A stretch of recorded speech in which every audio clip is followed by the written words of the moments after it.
Hello, everybody. Good morning. My name is Simon Taylor, and welcome to episode 118 of the FinTech Insider Breakfast Show.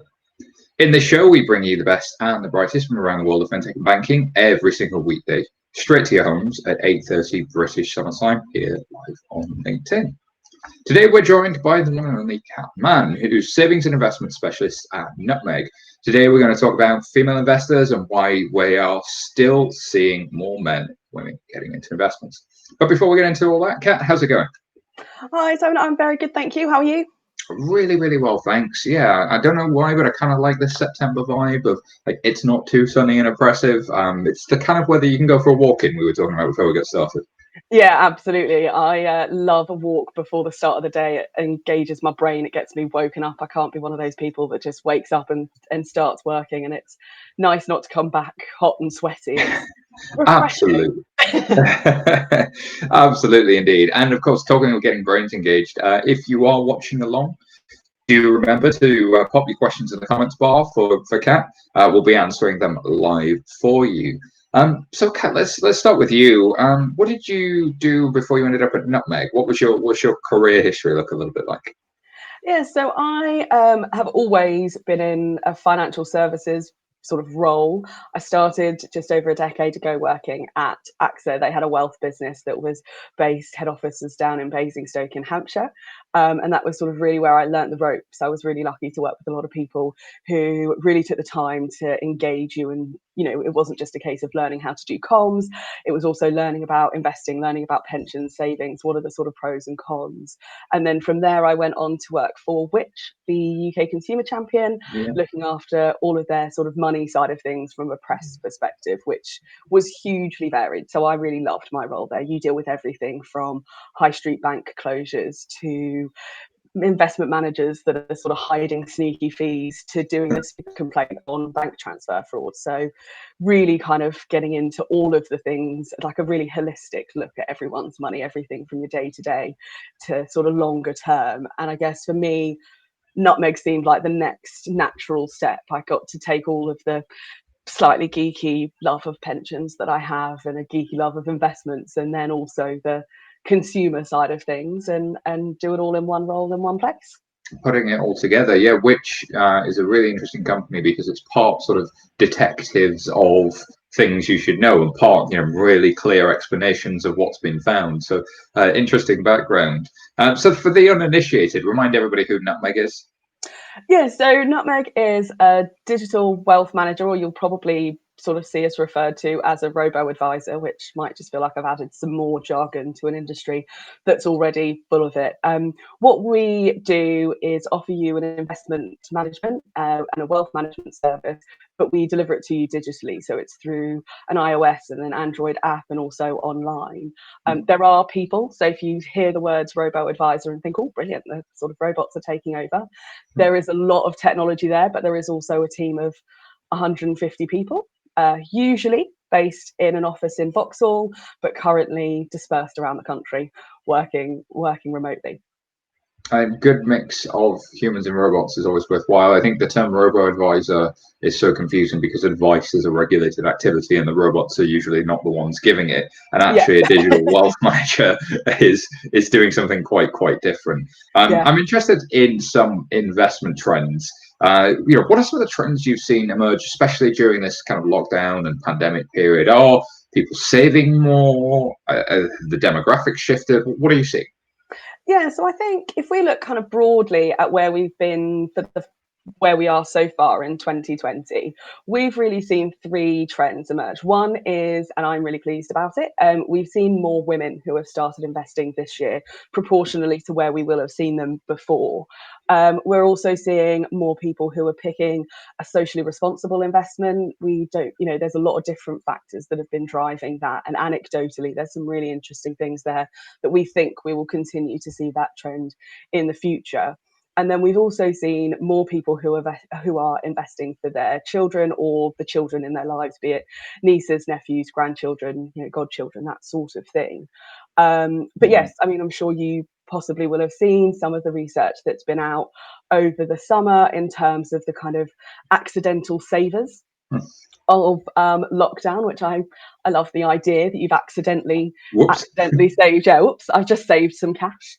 But it also, it happens. I think there's very much two sorts of, broadly speaking, two kinds of people during the last kind of 6 months, and that has been those people who have been fortunate enough to keep their job, who've been 100% remotely working, so their income has still been exactly the same as it was.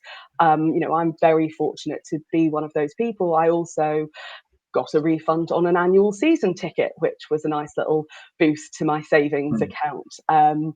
There's been no outgoings. You haven't been going out for dinner or a glass of wine with colleagues after work, and you've not been going to the cinema and that sort of thing. So you've ended up with an additional buffer. And what we are seeing is people who have been able to, they are putting that money into an investment, which is understandable because the Bank of England put the base rate at something ludicrously low. I think we're at 0.1 now. So Yeah, and it's worth probably just taking a second to explain what that means for savers versus investments, right? Because savings and investments get lumped together as the same thing, but investments isn't a savings account, and savings accounts aren't investment accounts. So it's worth separating those two. So savings accounts are you'll put a cash in there and they'll give you an interest rate on it. I actually got an email from my bank last week that said, just so you know, the money in your sort of current account, which used to usually acquire some interest, doesn't anymore. It's a full zero. So I won't lose any of that money. The cash is sitting there, but I'm also not gaining anything on it either. With an investment, there is the possibility of a bigger gain because that money is invested in the market, but there is also a small risk that you may lose some of the money that you put in, which is why we say if you're looking to invest, you should invest for no fewer than 3 years and ideally 5 or more, because over that period of time your chance of seeing a really good return on that money is increased. And so it stands, the longer that you invest, then the more chance you have. There's always studies out that look at over a 20-year period or a 25-year period, your chances of seeing a positive return hit around 99% once you go beyond that 20-year period. So, for example, with retirement, when there's sadly no chance of me retiring anytime soon, I know that money is going to be in for at least kind of 30 years. So there's a longer time frame, and an investment for it is. And then, of course, if it's doing 7% a year or 5% a year over those 20, 30 years, there's the magic of compounding, which nobody explains to you at school. No, trigonometry, they're all about trigonometry, not useful in day-to-day life. Yeah. Not for most people. But yes, compounding is exactly that. And it is, it's said that Einstein said it was the 8th wonder of the world. And it's the idea is that you start the year, let's say you start with £100, and for the sake of easy maths, you earn 10% interest or 10% return on it from an investment in the first year. If you then reinvest that gain, then the next year your growth will grow on the amount. So continuing to reinvest, the returns that you get, it grows exponentially. I was maybe 30 years old when I really figured out what compounding was, and I think everybody has that moment once they really get it and go, my goodness, why didn't I understand this sooner? Why isn't it taught in schools? And I think that's a general issue around sort of the knowledge of this stuff, and I guess that's a big part of your role in what you're doing at Nutmeg. So thank you for doing more of that. That's all right. And actually, one of the sort of, as you say, that you don't teach it at school, one of the perfect real life examples that I always think, I was told when I started my first job, and you were sitting there thinking, do I go into the company pension scheme or not?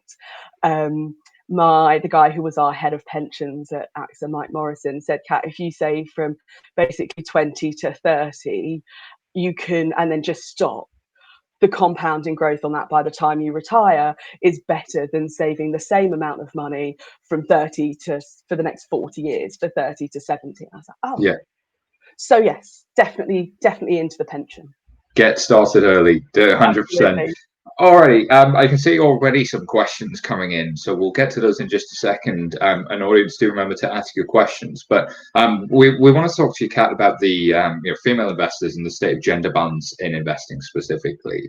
There's a lot of I guess questions that we had around especially I think there's an assumption that women invest less than men. Is that true? And is that a reflection of the industry? What are your thoughts more broadly on the gender balance question? Yes. So I think when we look at the term, do women invest less, we need to be really specific. So women in the UK, just around 13% of women in the UK have stocks and shares, ISA, as an example. So as a base example, whereas with men, it's closer to sort of 22, 23%. So there is a considerable difference there. However, when we look at the amount, the physical amount invested, particularly in ISAs, actually it's pretty much on a par.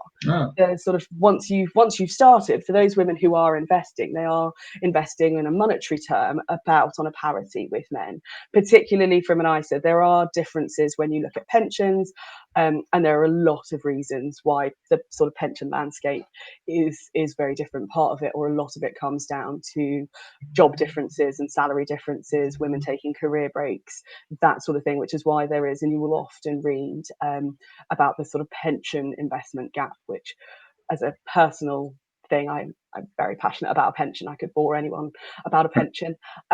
Is something that I really think that we need to start sort of addressing. So actually, to the last point that we were talking about, if anyone says to me, "What do you think I should go into my company pension?" Yes, is always my sort of base case. Yes, and put more in if you can.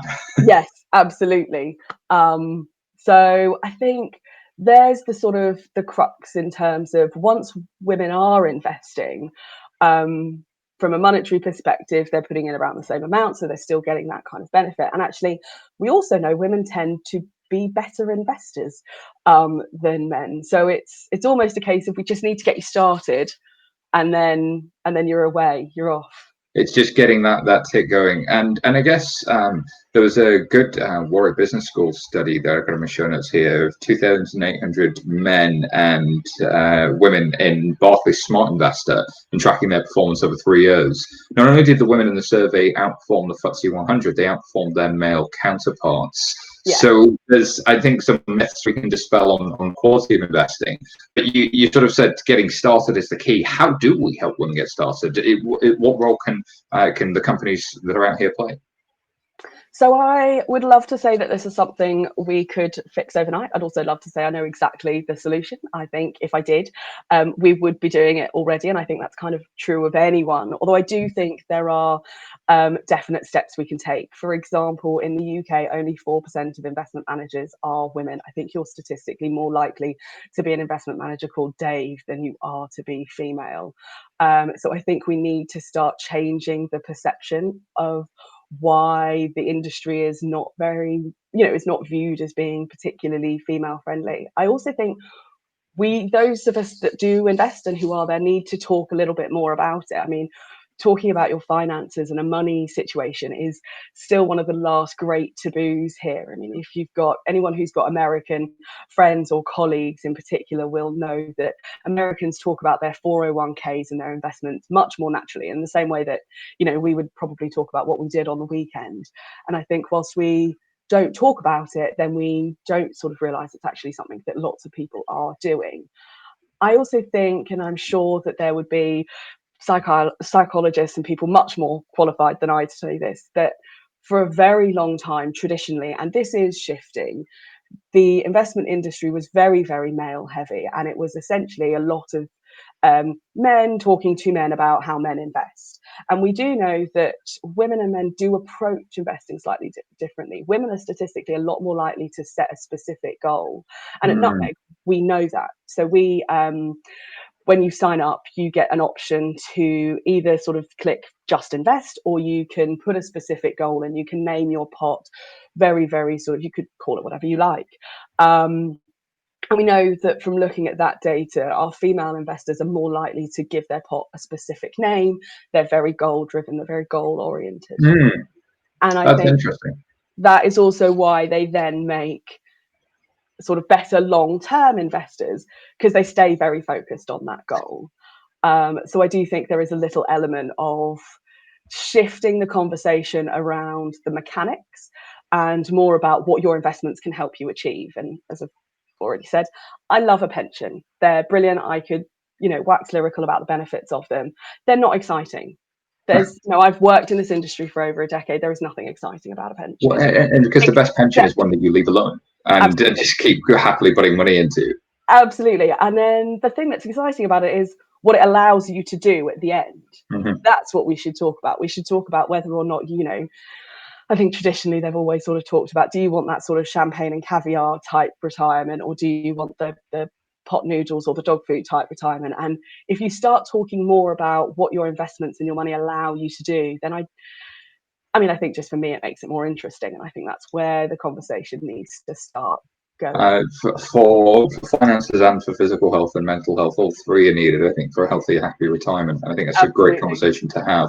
It's a good question here from Machine Giovanni, who asks, how do you approach education at Nutmeg? Do you help people understand investment through your platform?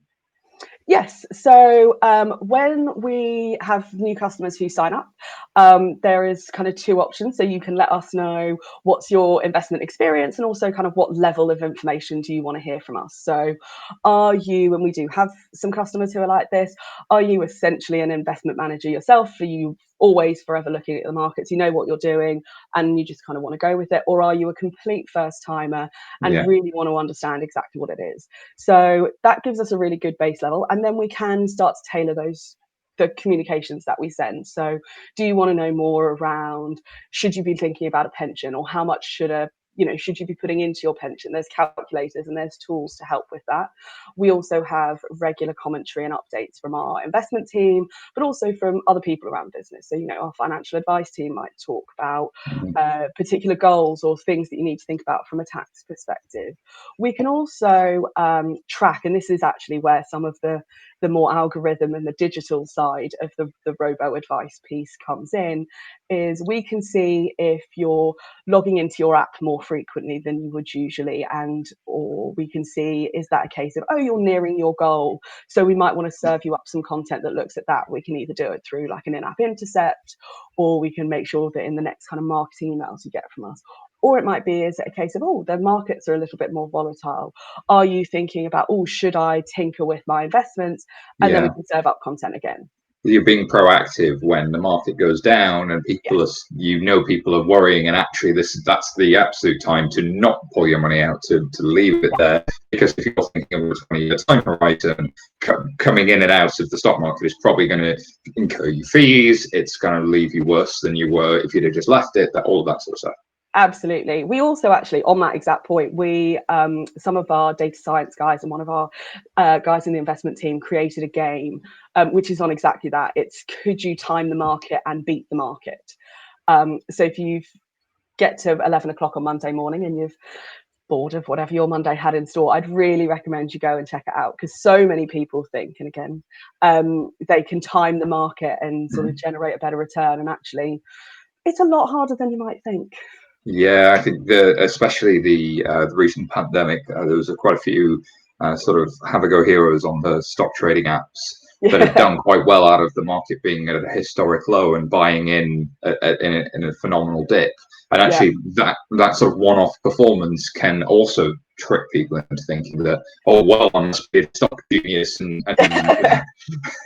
Yes. There's absolutely, I think we were talking about it when the markets were down at one stage. It was a little bit, thinking about it, it's like buying a FTSE at a 30% sale, which is great if you know that that's, it might not be the bottom, but that is a good reduction price. The difficulty is knowing when does it get back to its high to sell. And that's why, as you absolutely said, if you've got a 20-year time frame, just stick it out. That's just stick it out. Yeah, set and forget. So you mentioned at the outset as well, socially responsible investing is a growing trend. Can you explain that term as a starting point? Yeah. So socially responsible investing is investments that are a little bit more aligned to your value set. Now, you may have also heard terms such as ethical or green or ESG or impact investing, and they all do a vaguely similar thing. I think traditionally in the past, most commonly that set has tended to focus on lower carbon or environmentally friendly investments. What we're now actually seeing is a little bit of a shift. So I mentioned ESG, which is environmental, social, and governance criteria. I think the focus has always been on the E, and we're now actually seeing a bit more of a shift towards the social and the governance side. And that has really been highlighted by the pandemic. I mean, you will probably have remembered the sort of scandal around like Boohoo and their sort of how they pay their staff, but also those companies that just aren't seen to be behaving in the most responsible fashion in terms of how they treat their staff. What does their supply chain look like? And that is really driving investor behavior. We actually have carried out some research pre-lockdown and then post-lockdown, and have found that 1 in 5 investors are actively considering a socially responsible investment where they haven't done before. But we also know that around a third of investors would move their investments from a high return portfolio that was, not socially responsible, didn't have an ethical focus, into one that does, because they really believe that the value in putting their investments into the businesses that are demonstrating best practice will reap the benefits long term. And in that research, we actually found that social concerns is a bigger driver. Over half of investors would move their money for companies that have poor practice in social areas, more so than environmental or governance. Which I think and does socially responsible investing mean lower returns necessarily, or is it sort of the jury's out? So that's definitely a myth. And I think, or it's a common perception that actually, if I want to do good with my money, then the sacrifice is I'll have to get lower returns. Pre-2020, if we kind of start as a point, there's actually been no disparity. There is 1,000,001 different reports. If you head to our website and go to our blog, there's lots around the sort of myth pre-2020. And then what became interesting this year, and I say interesting relative to the fact that I'm a bit of a geek, is during a market downturn, the socially responsible funds still did better. They outperformed their non-environmental peers. So I think there's now there's a building evidence case that says both in times of good markets, you aren't sacrificing your returns, but also in times of market downturns, you actually might be a bit better off. So it's a myth we're slowly dispelling. It's not only are they similar returns, it sometimes appears to be even slightly better in many cases as a macro trend. It's interesting, how does age play into that? There's always the question of the advice gap as people are approaching retirement. Is there a generational gap? Is the 50 plus audience as interested in socially responsible as the younger, or is there a skew here of variance? So I, again, found this bit particularly fascinating. I think as well, if we think back to the sort of Greta effect, which I'm sure we're all really familiar with, and a lot of that was sort of seen to be something being driven by a younger generation. The research that we carried out with investors actually doesn't show that that's fully playing out.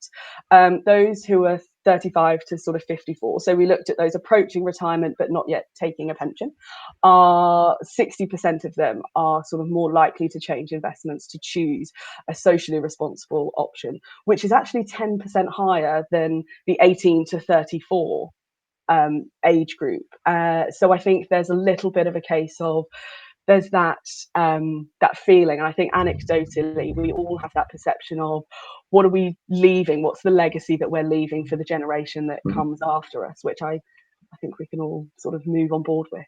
Indeed, yeah, it is a stage of life that people get to that's no longer financial, that they start to. I think the 50 plus sometimes get a bad rap of being, oh, they don't know how to use the internet, oh, they don't know how to. And actually, 50 plus is the opposite of that in many cases. Some of the most digitally savvy and capable that we have. And did the gender balance play into the socially responsible conversation at all? So It's like marginal. I think female investors are slightly more likely to choose a socially responsible option, but we're sort of talking 2 or 3%. And I'm sure a statistician, a purist would say that's kind of within the margin of error. So it is very much a level pegging. I think it is across the board. That's the shift that we're seeing. And for us, we think longer term and looking into the future, that's definitely the shift that we're going to see. Moving more, we see a point, be it in 5 or 10 years, where everyone, the socially responsible investment is just the normal investment, if you like. It's the normal investment. Do you see that that's going to mean a change in the products you offer and how you package that and explain it to users? I know Nutmeg's already done pieces along those lines, but that explanation and education side. Yeah, so we have a socially responsible portfolio range, so that customers can choose an option. There's 10 risk profiled portfolios, but we also offer scoring. So we score all of our portfolios using data from MSCI, who are one of the world leaders in analytics. And we score all of our portfolios. So whether you're in our socially responsible fund or not, you can log into either your app or online via the web browser, and you can see exactly what your portfolio is doing, both for you in terms of a returns perspective, but also for the sort of world. So you'll get a bit of a score. And we'll also say, if you move to a socially responsible version of this portfolio, you can improve those scores. It would be, X% better. And it's very real life. So we tell you the carbon CO2 emission. What does that mean in terms of car miles driven over the course of the year? And then you can shift and you can see the change. It also talks to you about water stress and the percentage of companies in your portfolio who have better board diversity. So I think by providing that information, it's helping people educate themselves and kind of say, oh, okay. Plus, of course, all of our portfolio performances are freely available on the website. So if you are one of those people worrying about whether your returns will suffer, you can just head over and check it out. So I also wonder about fees as well, because fees have such an impact on returns. And is there an element where the socially responsible funds carry a higher fee? So at the moment, the sort of underlying fund cost of the socially responsible fees is slightly higher. Part of that is to do with availability, but it's also to do with their size. We do see that shift coming, the funds becoming slightly cheaper as more people start to choose that investment. And one of the things we felt very strongly about is the Nutmeg fee. Your management fee from Nutmeg is exactly the same whether you choose a socially responsible option or not, because for us the work is exactly the same, and we think you shouldn't be penalised at that level. And we do think the direction will be that the socially responsible funds will get a bit As cheaper. somebody who hopes we leave a planet for our next generations, I hope that starts to invert over time and actually becomes more expensive to have a non-socially responsible fund in time. But there's me editorializing for you. If people want to hear more about Nutmeg and the products you offer, where do they go? So really simply, nutmeg.com. There's loads of stuff on there. You can head over to the blog, or if you want to find us on social, it's the Nutmeg Team. The Nutmeg Team. Check it out, everybody. Okay, it is coming to the top of the hour, and I'm sure you've all got to get to. I'm sure you'll enjoy your day. Thank you for joining us. Kat, where can people find out more about you as an individual? Do you have any social accounts you want to shout out? I do. So you can find me at Manwar, MANNWOIR. And if you haven't had a chance to answer your questions and you want to, then definitely fire them my way and I'll get back to you. Thank you so much. That's all we have time for today. Join us much. tomorrow. I won't be here, but the one and only David Breer will be. And he'll be on the US show, joined by Judith Pinto from IBM. Have a good day, everyone. Thanks very much.